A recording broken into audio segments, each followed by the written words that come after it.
네, 안녕하십니까. 네. 네. 자, 이번 주에 해야 될 부분이 어디냐면, 교재를 보면 80페이지부터입니다. 네. 자, 그러면 오늘 할 내용이 이제 5가지 내용입니다. 첫 번째가 중개계약.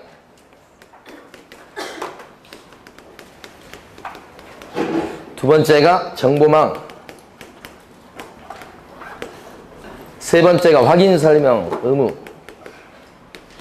네 번째가 거래계약서. 다섯 번째가 보증제도. 이렇게 5가지. 자, 여기서부터 보겠습니다. 자, 중개계약이라 그러면 요게 같은 말로 의뢰입니다. 의뢰. 중개업소에 내놓는 걸 얘기하고요. 보통 일반적으로 일반 중개계약하고 전속 중개계약으로 보통 얘기합니다. 일반 중개계약은 여러 중개업소에 내놓는 걸 얘기하고, 이때 말로 하는 게 일반적인데 서면으로 할 수도 있다. 이론적으로는 가능하고. 법조문에서는 뭐라고 얘기하냐면 국장이 표준이 되는 서식을 정해서 권장할 수 있다. 이렇게 했어요. 이 표준서식이란 말이 법에서 정해놓은 법정서식 같은 말입니다. 또 다른 말로는 시행규칙, 국토교통부령을 의미하죠. 별지서식이다, 별지에 나와 있는 서식이다 이렇게 하는데 다 같은 뜻입니다. 법조문상으로는 이걸 권장할 수 있다 이렇게 되어 있고, 조문은 이렇게 되어 있습니다. 시험에 대비해서는 권장할 수 있는 사람이 누구냐 이거 알아두셔야 돼요. 국장이 권장하는 거. 등록관청이 권장할 수 있다 이렇게 하면 틀리겠다. 출제하는 사람은 이런 관청을 주로 바꾸니까요.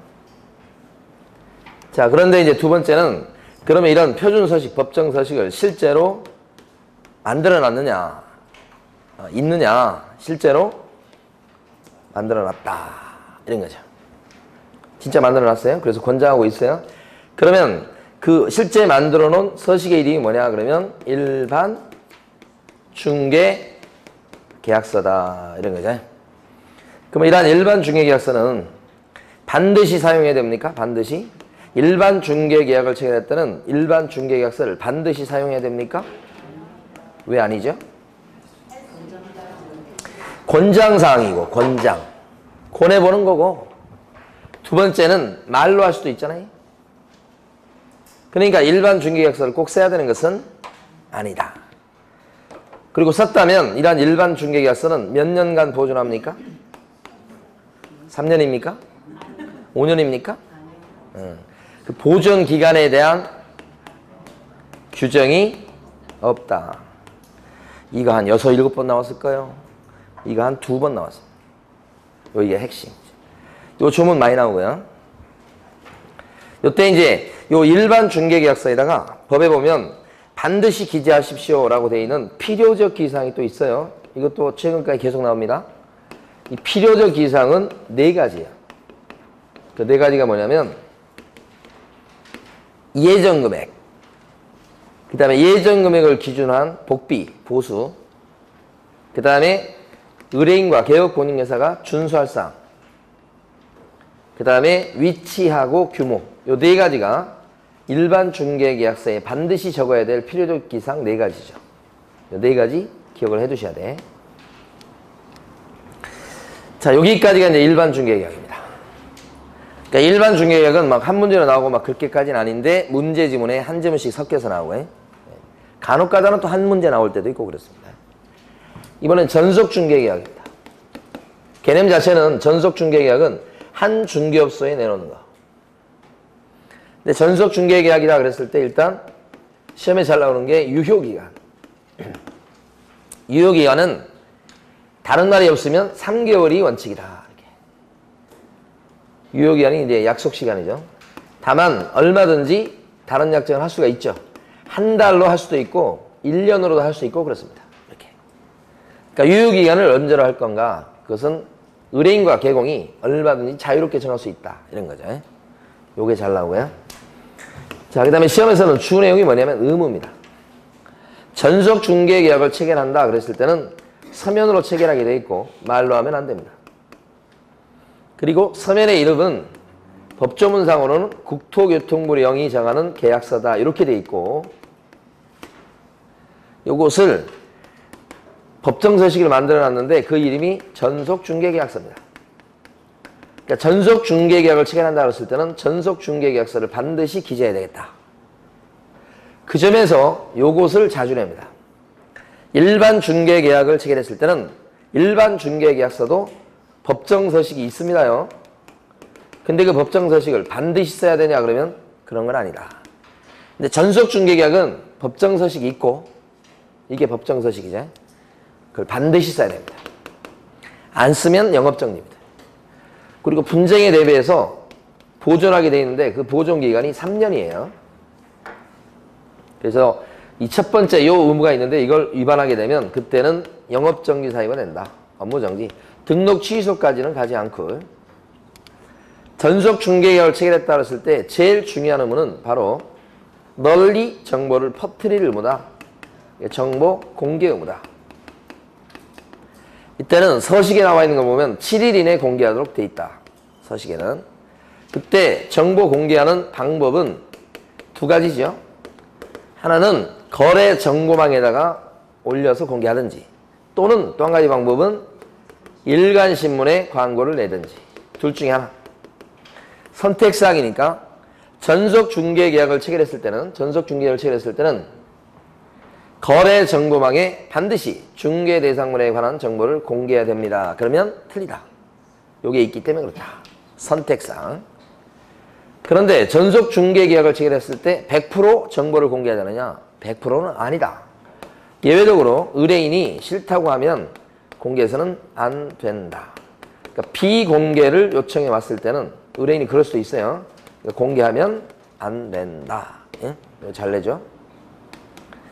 자, 예외가 있다는 거예요. 그리고 정보 공개할 내용은 총 7가지입니다. 정보 공개하는 게 7일 이내 공개하듯이 7가지를 공개하는 거예요. 공개할 7가지 내용은 암기를 해버리면, 소벽 씨라고 하는 사람이 연근 아시죠? 입에 물고 너무 좋아서 환장하는 것을 보고 권공이 예찬하더라. 연근 좋아하시는 분도 계시죠? 저는 음식 중에 제일 싫어하는 음식 중에 하나가 연근입니다. 별로 안 좋아하고. 또 한 가지 싫어하는 게 뭐냐면 토란입니다. 토란. 맛있습니까? 네. 저는 끝에 그 쓴맛이 싫습니다. 무조건 단 게 좋습니다. 그래서 대표적으로 싫어하는 게 바로 아까 저 연근, 그 다음에 여기 저기 토란 이런 거예요. 자, 성이 소가입니다. 소벽 씨라는 사람이 연근을 입에 물고 환장하는 것을 보고 권가 양반이 권공이 예찬하더라. 이게 소재, 지번, 지목, 면적, 구조, 용도, 건축물의 종류 막 이런 것들. 벽하면 뭔지 아시겠죠? 벽면, 도배. 두 개밖에 없어요. 시는요, 각종 시설의 상태 공개하는 게. 그 다음에 연자는요, 도로 및 대중교통수단과의 연계성. 버스 노선이나 지하철 노선을 얘기합니다. 그 다음에 근자는 시장, 학교 등과의 근접성. 이마트가 얼마나 가까이 있냐 이런 거예요. 입자는 뭐예요? 입지 조건. 환자는 뭡니까? 환경 조건입니다. 권자는 뭐겠습니까? 권리관계. 권리관계를 공개하는 거. 공자는 뭐예요? 공짜로 딴 건 전부 다 같아요. 내용이. 공법상, 규제상. 그러니까 용도 지역이나 지구 구역 이런 것들을 갖다가 공개하는 겁니다. 예자는 뭘까요?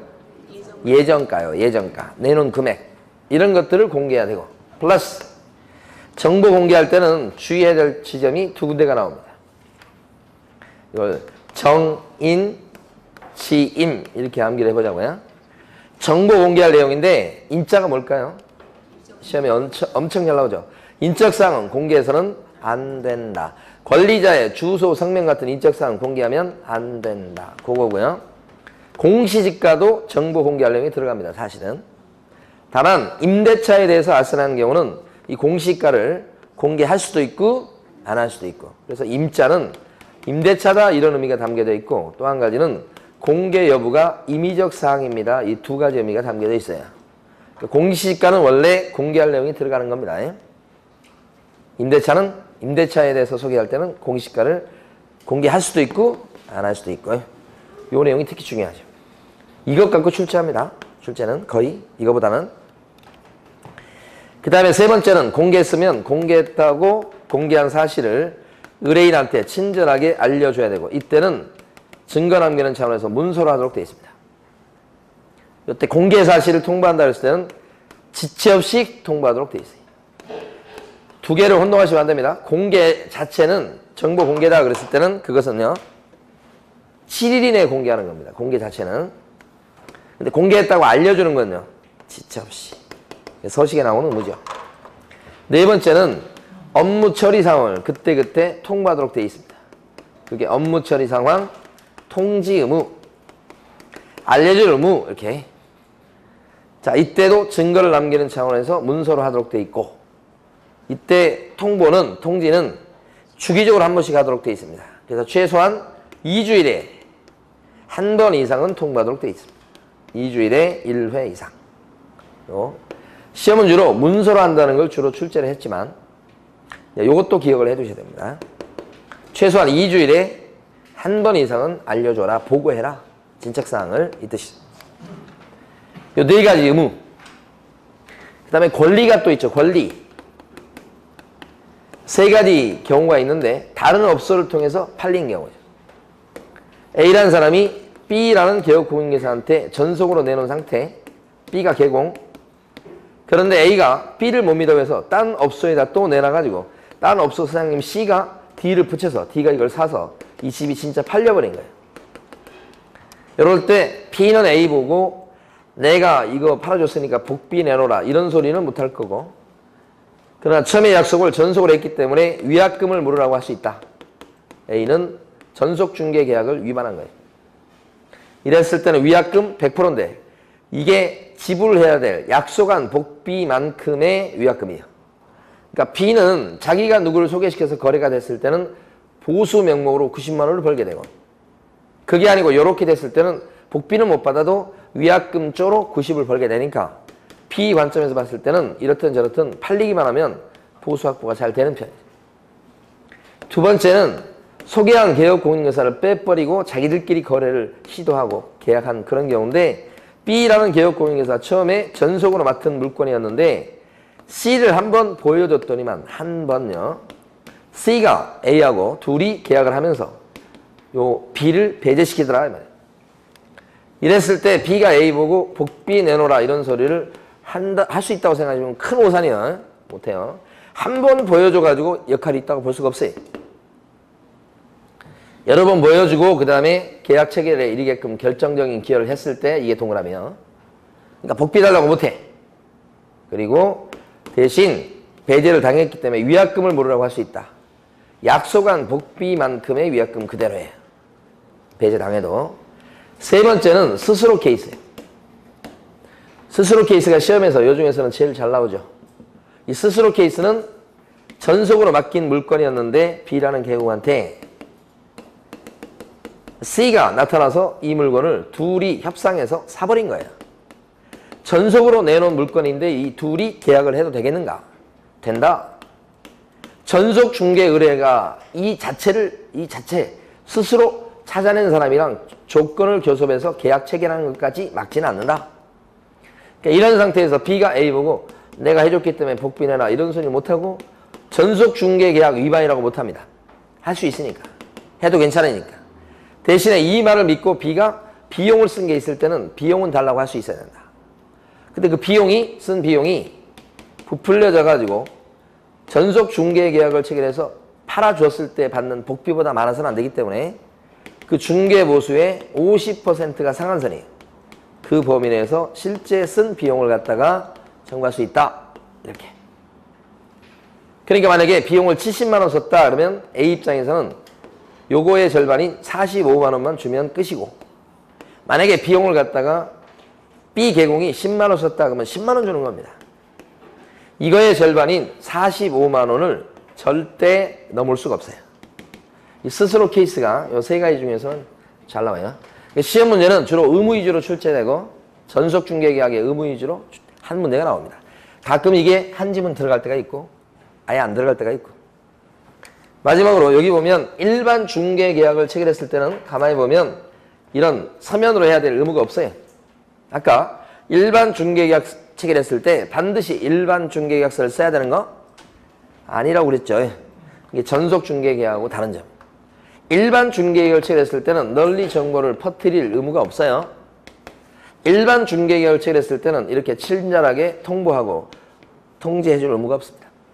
근데 오해하면 안 되는 게 일반의 경우에 널리 정보를 퍼뜨릴 의무가 없다는 거지 정보를 공개하면 안 된다는 뜻은 아닙니다. 일반 중개계약을 체결했을 때도 정보를 뭐야?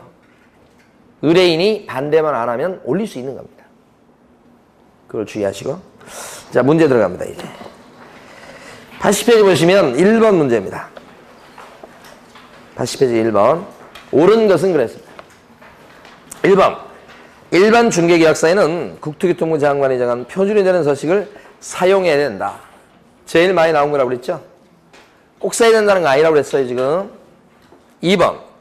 의뢰인은 동일한 내용의 일반 중개계약을 다수의 개업공인회사와 체결할 수 있다. 일반 중개계약은 가능하죠. 여러 사람이랑. 지금 1번 문제는 일반 중개계약을 묻고 있습니다. 3번. 일반 중개계약은 체결은 서면으로 해야 된다. 말로 할 수 있죠? 틀린 겁니다. 4번. 중개 의뢰인은 일반 중개계약서에 개업공인회사가 준수해야 될 사항을 기재를 요청할 수 없다 그랬는데, 자, 이게 어떤 거냐면 의뢰인이, 자, 법조문에 뭐가 있냐면 이것 말고도 의뢰인이 개업공인회사 보고 일반 중개계약서를 씁시다, 응? 라고 요청할 수 있어요. 말로 하지 말고 우리 개공한테, 사장님한테 요청할 수 있다. 그 조문이 있어요. 의뢰인이, 손님이 사장님 보고 우리 말로 하지 말고요, 일반 중개계약서 씁시다라고 요청할 수 있다. 근데 그 일반 중개계약서에는 요게 들어가야 되죠? 그 중에 요 준자가 뭡니까? 준수해야 될 사항이잖아요. 그러니까 일반 중개계약서에는 의뢰인과 개공이 준수할 사항이 반드시 들어가 있어야 되죠? 이런 내용이 기재가 되어 있는 일반 중개계약서를 쓰자고 요청해 볼 수 있다죠, 있다.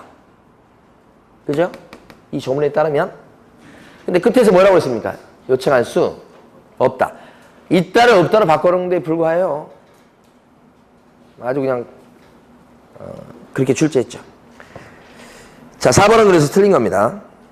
두 가지를 물어보는 거예요, 지금. 의뢰인이 개공한테 일반 중개계약서를 씁시다라고 요청할 수 있다. 두 번째는 일반 중개계약서에는 준수해야 될 사항을 갖다가 반드시 기재해야 된다. 그 두 가지를 물어보고 있는 지문이에요.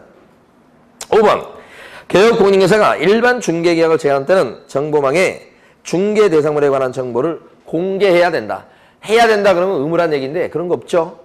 공개해야 될 의무는 없습니다. 공개할 수 있다 그러면요, 맞는 거고요. 맞는 게 몇 번입니까? 지금 이 문제에서? 2번입니다. 기출문제입니다. 최근 4번 문제를 갖다가 풀어보십니다. 4번. 오른쪽 페이지 4번.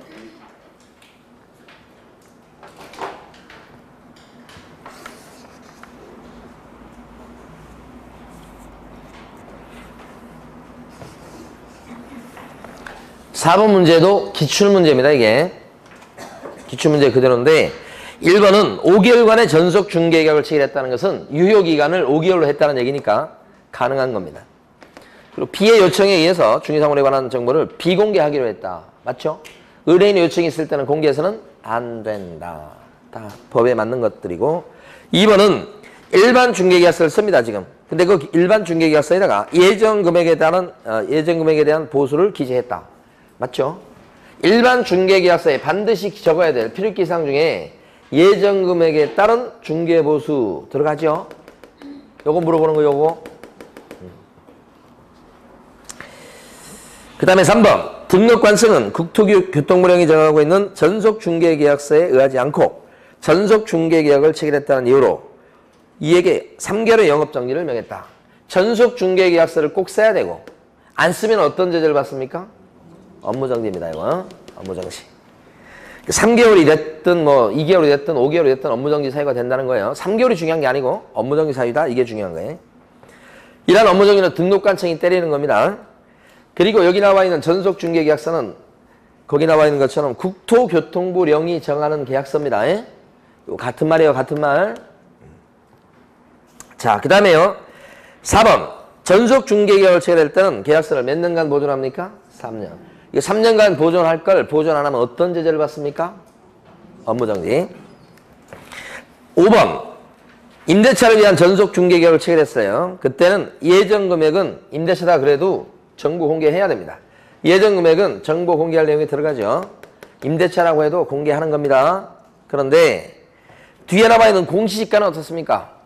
공시지가도 정보 공개할 내용에 들어갑니까? 들어갑니다. 공시지가도 정보 공개할 내용이 들어가요. 일반적으로. 다만 임대차라면 공개할 수도 있고 안 할 수도 있고. 근데 거기 공시지가 얘기하면서 필수적 정보 공개 대상이라고 하면 공개해야 된다는 뜻이잖아요. 틀렸죠? 맞게 고치려면 공시지가를 완전히 빼버려야 맞는 겁니다. 공시지가 자체를 빼야지 맞는 지문이 되겠다. 5번 틀린 거죠? 자, 84페이지 보시면 7번 문제를 갖다가 보시겠습니다. 지금 여러분 한번 풀어보십니다. 7번을.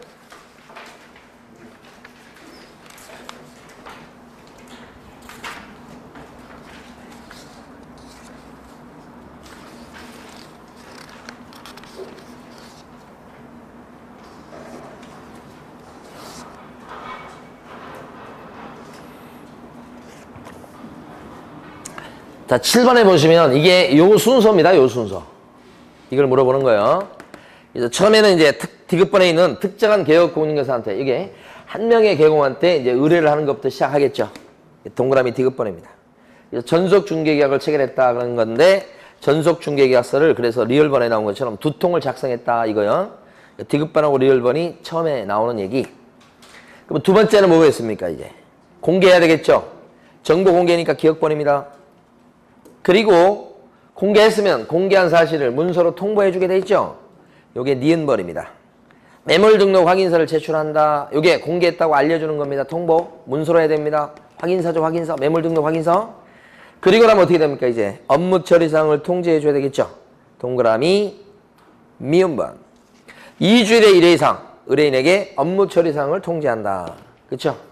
그러다가 이제 계약이 덜컥 되는 거예요. 이제 동그라미 비읍번. 거래 완성이 계약 체결이요.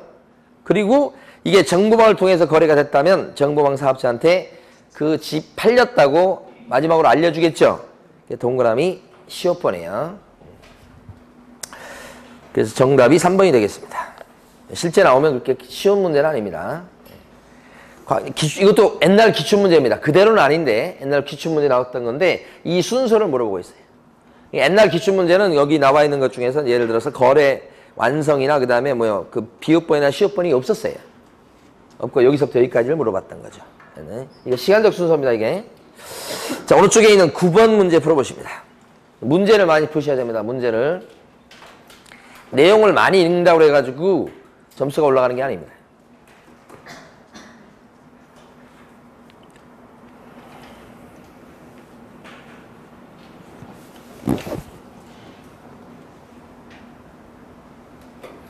이것도 좀 됐습니다만은 기출문제입니다. 먼저 이제 보시면 동그라미 1번과 동그라미 3번이 같은 얘기를 하고 있어요. 뭐냐. 전속중개계약을 체결했을 때는 정보를 공개해야 됩니다. 7일 이내. 근데 반드시 정보망에다가 공개해야 됩니까?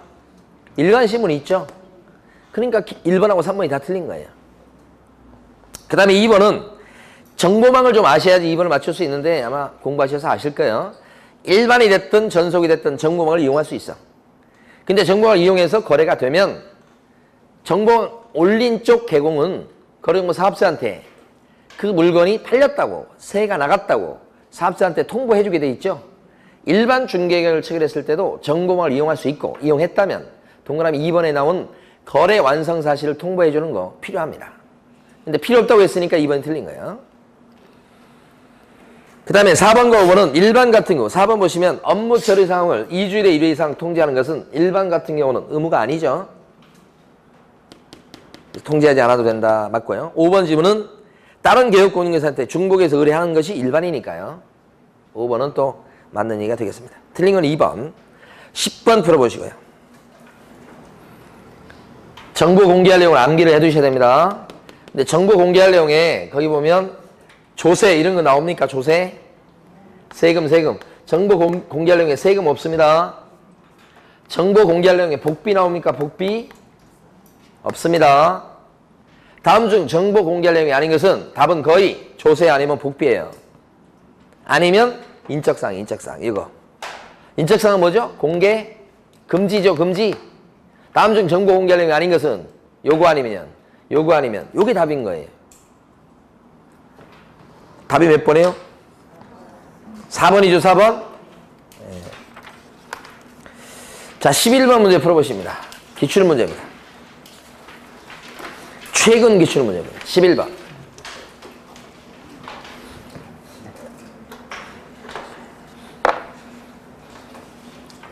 기억번은 벽이죠, 벽. 리얼번은 인적사항인데 공개하면 안 되는 거잖아요. 디귿번은 연계성. 리얼번은 시설의 상태. 공개하는 거 맞잖아요. 정답 4번. 12번 풀어보십니다.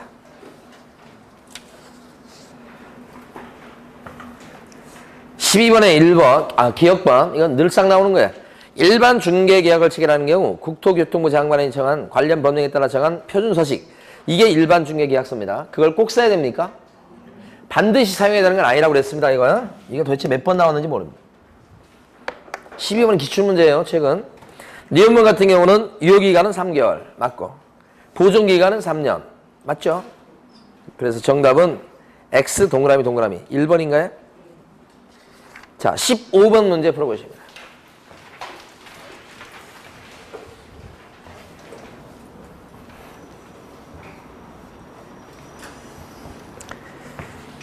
자, 기출문제입니다. 최근 이것도.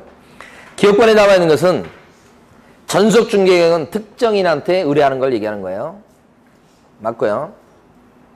니은번 유효기간은 6개월이 아니고 3개월. 요거 틀렸네. 디귿번은 업무 처리 상황을 통지하는 거. 문서로요. 일단은 2주일에 1회 이상 하는 겁니다. 맞고요. 리얼번 같은 경우요.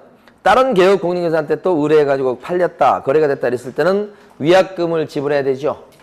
그러니까 틀린 건 니은번 하나. 정답은 4번이 되겠습니다. 됐습니다. 지금 수업 시간에 풀어본 거 말고 다른 문제를 갖다가 절대 풀어보시면 안 됩니다. 네. 재미삼아서라도 풀면 안 됩니다. 지금까지 쌓아 올린 게 다 무너집니다. 자, 이번에 거래 정보망을 보도록 하겠습니다. 자, 한 10분에 걸쳐서 정보망에 대해서 칠판에 설명드리고 쉬도록 할 겁니다. 요게 정보망입니다.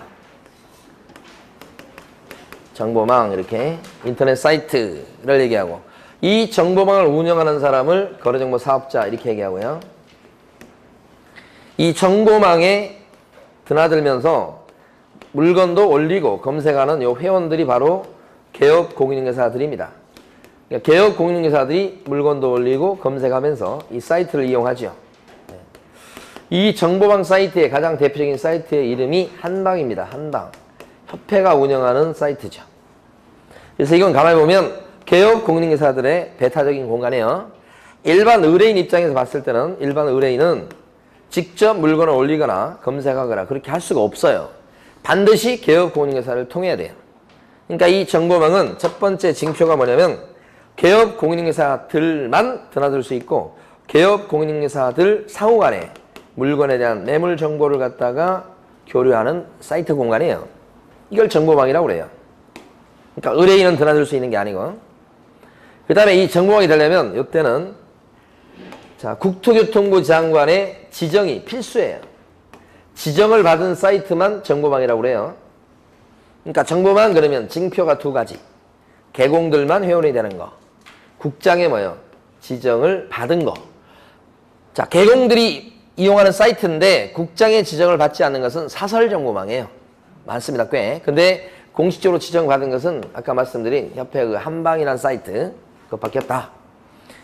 자, 이랬을 때 이 정보망이라고 하는 것은 의뢰인들이 전속으로 개업공인중개사한테 내놨을 때도 이용할 수 있겠지만 반드시 이용하는 건 아니지만 이용할 수 있을 가능성이 높죠. 일반 중개계약을 체결했을 때도 정보방을 이용할 수 있다. 이걸 놓치시면 안 되고요. 정보방을 이용해서 거래가 됐다 그러면 중간에 낀 개공이 분명히 2명이야. 혼자일 수가 없어. 그래서 정보방이다 그랬을 때는 이건 공동중개하고 바로 연결되는 거죠.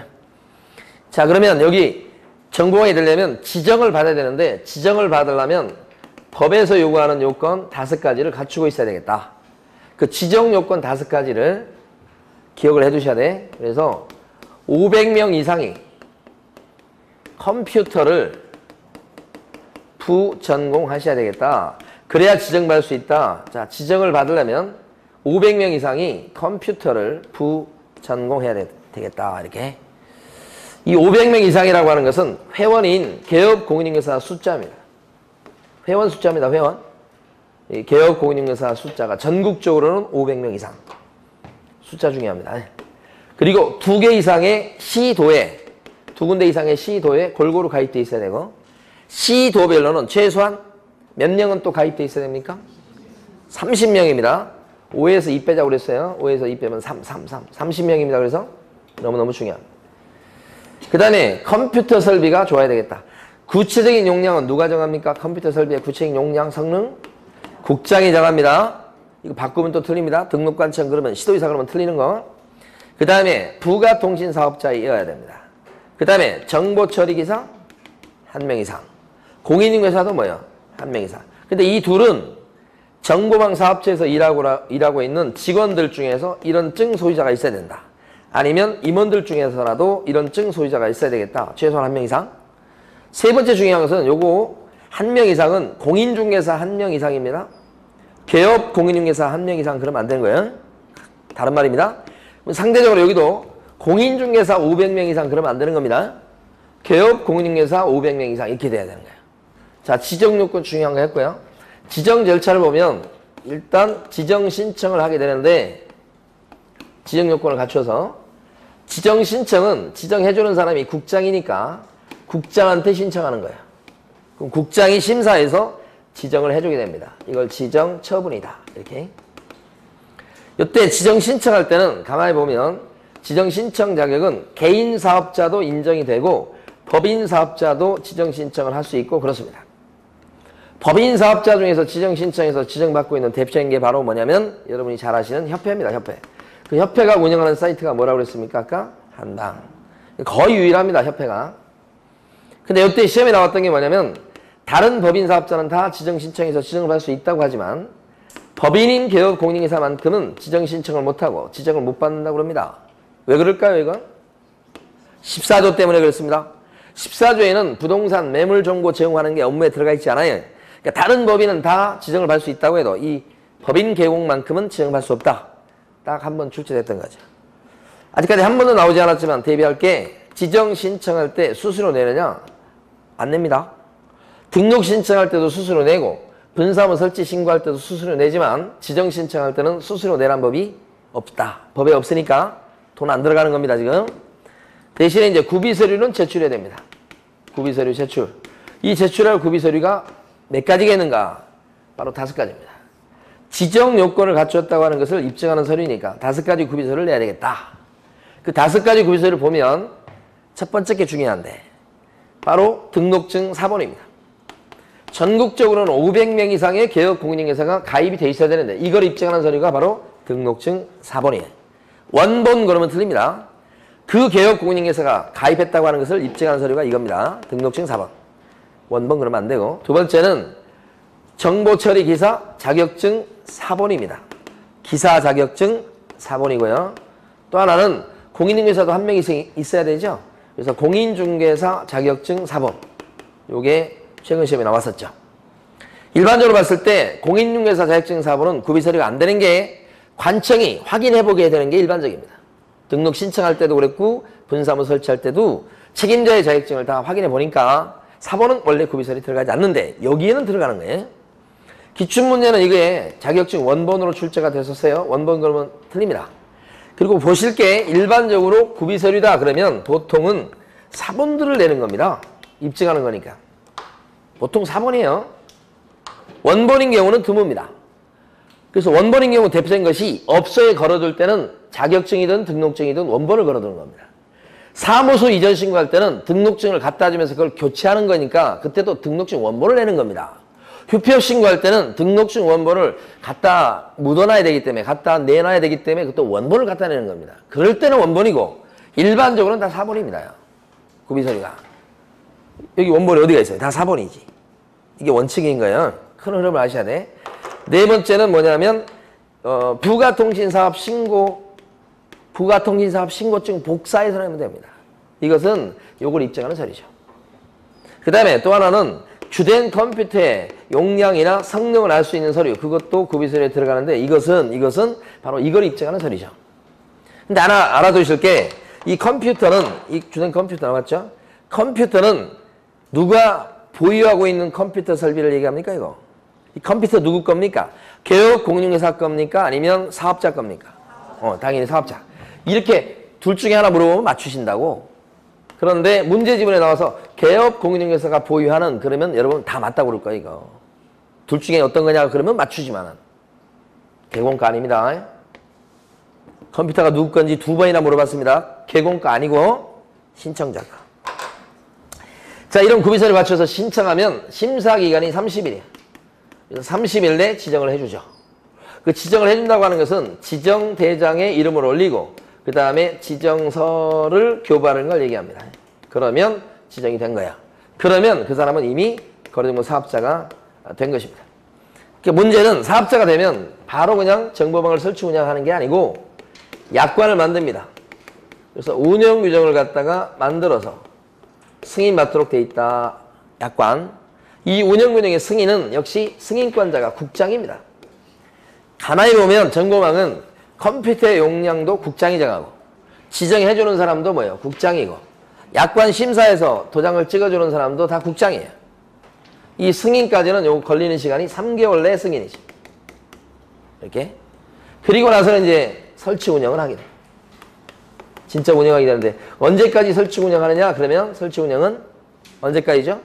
1년 이내 설치 운영하도록 돼 있다. 요거 1년 여러 번 물어봤습니다. 근데 1년이라고 하는 것은 요 승인 받은 때부터 요렇게 1년이 아니고 그림을 기억하시라고 했어요. 밑에서 갑니다. 지정을 받은 날로부터 1년 이내 설치 운영 이렇게 됩니다. 요게 지정 절차예요. 그래서 지정 절차와 관련해서 여기 기간 기억하셔야 돼요. 30일이고 심사기간 짧아야 됩니다. 요건 3개월이죠. 그러니까 3개월 내 승인 여기 입에 붙어 있어야 됩니다. 그 다음에 더 길어서 1년 이렇게 됩니다. 그 다음에 여기 보면 운영규정 나오는데 이 운영규정은 중요한 게 거래증보 사업자로 지정을 받은 뒤에 그 다음에 운영규정을 만들어 승인받습니다. 그러니까 거래증보 사업자로 지정을 받기 위해서 내는 이 구비서류에는 운영규정이 들어가겠습니까? 안 들어간다. 이게 핵심이죠. 이걸 말로 물어봅니다. 거래증보 사업자로 지정을 받고자 하는 자는 운영규정을 만들어서 국토교통부 장관의 승인을 얻어야 된다. 맞습니까? 거래증보 사업자로 지정을 받고자 하는 자는 그래버리면 틀려버립니다. 받고자 하는 자가 아니고 뭐요? 받은 자는. 운영규정을 만들어서 국장의 승인을 받는다. 이렇게 하셔야지. 아시겠죠? 그래서 순서를 말로 물어보니까. 그 다음에 더 나가서 이 정보망을 이용하는 거래증보 사업자하고 정보망을 이용하는 개업 공인중개사하고 이용하면서 지켜야 될 의무 2가지. 거래증보 사업자가 운영하면서 지켜야 될 의무 3가지. 이렇게 있어요. 사업자가 지켜야 될 의무는 뭐냐면 개업 공인중개사가 준 정보만 올리게 돼 있어요. 그러니까 이걸 뒤집어 얘기하면 개공 아닌 자, 이걸 다시 바꿔서 개공 이외의 자의 정보를 공개하면 안 되고 이렇게. 그 다음에 개업 공인중개사가 준 정보하고 다르게 공개해도 안 되고 올릴 때, 정보를 올릴 때 개업 공인중개사들 간에 차별적으로 공개가 되도록 해서도 안 되죠. 이게 누가 지켜야 될 의무냐면 사업자가 지켜야 될 의무. 그래서 암호화해서 사, 이, 다, 자 이렇게 기억하시고 만약에 이걸 안 지키면 크게 처벌받습니다. 그래서 1학년 일반에다가 지정 취소 당할 수 있는 사유가 된다. 시험에 제일 잘 나오는 곳 중에 하나입니다. 이게 중요합니다. 자, 요건 상대적으로 요것은 이거보다는 덜 중요한데 개업공인인사는 정보를 이용할 때 허위로 매물 등록하면 안 됩니다. 그 다음에 거래가 되면 여기 아까 문제에도 나왔던 거예요. 거래가 성립된 사실을 즉각 통보하죠. 누가 누구한테 통보합니까? 개업공인인사가 누구한테요? 사업자한테. 물건 올린 쪽 개공이 이거 팔렸다고, 새 나갔다고 여기다 통보해 주는 겁니다. 지체 없이 통보하는 겁니다. 이 거래 성립 사실 통보 의무가 정보망을 이용해서 거래가 됐을 때는 이거 다 생기는 거예요. 이 의무가. 개공한테. 일반이든 전속이든. 전속만 생긴다고 생각하시면 안 돼요. 아까 문제 나왔던 거예요. 이걸 안 지키면 어떻게 되느냐? 안 지키면 업무정지죠. 여기 잘 나온 건 아닌데 나오면 엄청 어렵습니다. 등록 취소 아닙니다. 이거. 허위로 매물 등록해도 업무정지 이렇게 되는 거예요. 자, 그 다음에 이제 마지막 하나. 지정 취소할 수 있는 사유 5가지를 암기해 보도록 합니다. 자, 지정 취소 사유는 암기할 때 취취와 부운 사이다차가 1달러입니다. 1불입니다. 이렇게 5가지 사유. 지정 취소. 부운 사이다차가 1달러입니다. 이렇게. 부가 뭘까요? 거짓이나 그 밖에 부정한 방법으로 지정받았다. 그랬을 때는 지정 취소 사유. 운자는요? 운영규정을 갖다가 승인받을 건데 승인 안 받았다. 운영규정을 준수할 건데 위반했다. 이렇게 되면 취소 사유. 사이다차가 너무 유명하죠.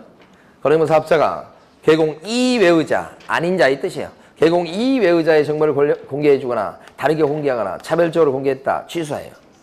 이건 뭘까요? 일자. 이거죠, 이거?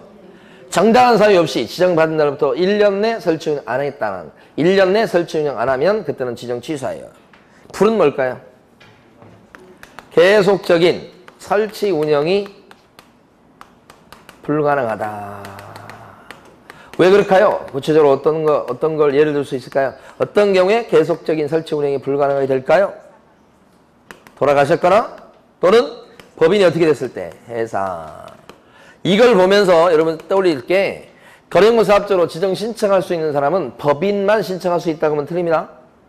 선택사항입니다. 이것도 법인만 신청할 수 있는 게 아니고 누구도 신청할 수 있어요? 개인사업자. 그 증거가 이겁니다. 사망 얘기가 나오죠. 그 개인사업자가 사망했다 그러면 그때는 취소 사유가 된다는 얘기예요.